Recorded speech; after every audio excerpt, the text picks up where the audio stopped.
Hi, I'm Jeff with Chandler Systems, and today we're going to talk about everything you need to know before you install one of our softeners or filters.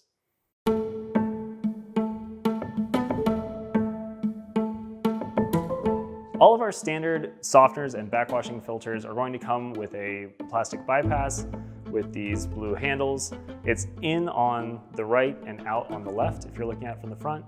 And the bypass valve is going to come with these 90-degree elbow connectors that have a 1-inch male NPT fitting on them. So depending on what size and type of plumbing you're running, you're going to need something that can thread onto a 1-inch male thread, or you might want to choose one of our optional bypass connectors that you can purchase separately.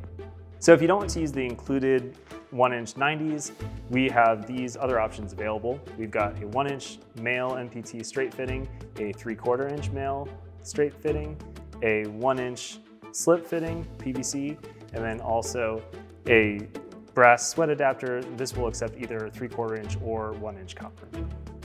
We also offer these vertical adapter fittings. If you ever have an installation where you're trying to get the unit as close back against the wall as possible to save space, these will allow you to mount the bypass vertically.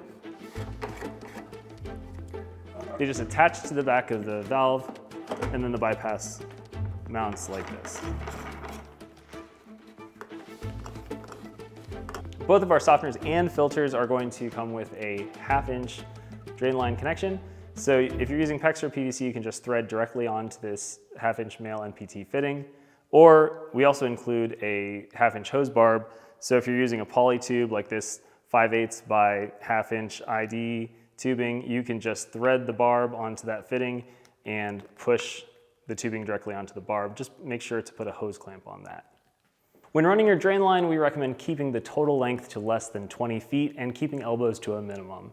If you ever have to run longer than 20 feet, or if it's discharging overhead, you'll want to increase the drain line size from 1/2-inch to 3/4 inch. The easiest way to do that is just with a 3/4 inch male by 1/2-inch female reducer bushing at the fitting here. Just increase it directly to 3/4 inch from there. On softeners, you'll also have a 1/2-inch overflow fitting on the brine tank. In most cases, water is never going to reach this point, but if you do have a floor drain nearby, just run 1/2-inch tubing from this fitting to your closest floor drain. If not, just leave it as it is. All of our units are powered by a 12-volt DC transformer, and this just plugs into the tail coming out the back of the control valve, and the other end will plug into a 110-volt to 220-volt AC outlet. The transformer comes with a 10-foot cord, but if you need additional length, we offer a 10-foot extension cord as well.